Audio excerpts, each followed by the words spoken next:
গল্পটা উপকূলীয় এলাকার মানুষের, যেখানে জীবন এখন সুখ দুঃখের বেলায় ভাসমান। ভাঙ্গা করার খেলাই যেন এখন তাদের নিত্যসঙ্গী। প্রতি বর্ষা মৌসুমে নদীর স্রোত বেড়ে যাওয়ার সাথে সাথে নদীর তীরের বাঁধ ভেঙে গিয়ে বিস্তীর্ণ এলাকা প্লাবিত হওয়ার ঘটনা নতুন কিছু নয়। বলছি কায়রা উপজেলার কায়রা ইউনিয়নে রায় নদীর তীরে গড়ে ওঠা মুন্ডাপাড়ার কথা। প্রাকৃতিক দুর্যোগ, অর্থনৈতিক সংকট ও অবকাঠামোগত অভাবের কারণে যেন এক দীর্ঘস্থায়ী সংগ্রামী জীবন পার করেছেন এই এলাকার সংগ্রামী যোদ্ধারা। শুধুমাত্র বাঁধ ভাঙন নয়, বন্যা, ঝড়, জলোচ্ছ্বাস প্রায় রায় নদীর তীরে গড়ে ওঠা এই অঞ্চলকে বিধ্বস্ত করে ফেলে।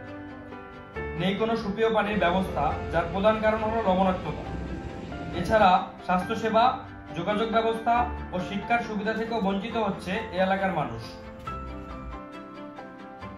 তবে উন্নয়নের নতুন ছোঁয়ায় যেন একটু একটু করে জাগ্রত হচ্ছে এই অঞ্চল।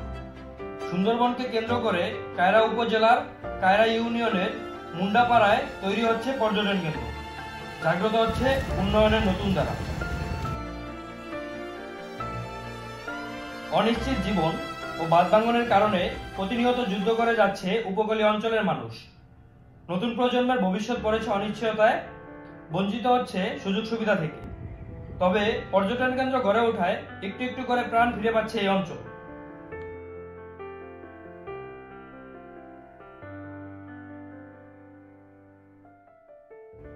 উপকূলীয় অঞ্চলের মানুষের জীবন গল্পে হয়তো সুখ আছে দরজার চৌকাঠে, জানালায় হয়তো ছেয়ে আছে দুঃখটাও।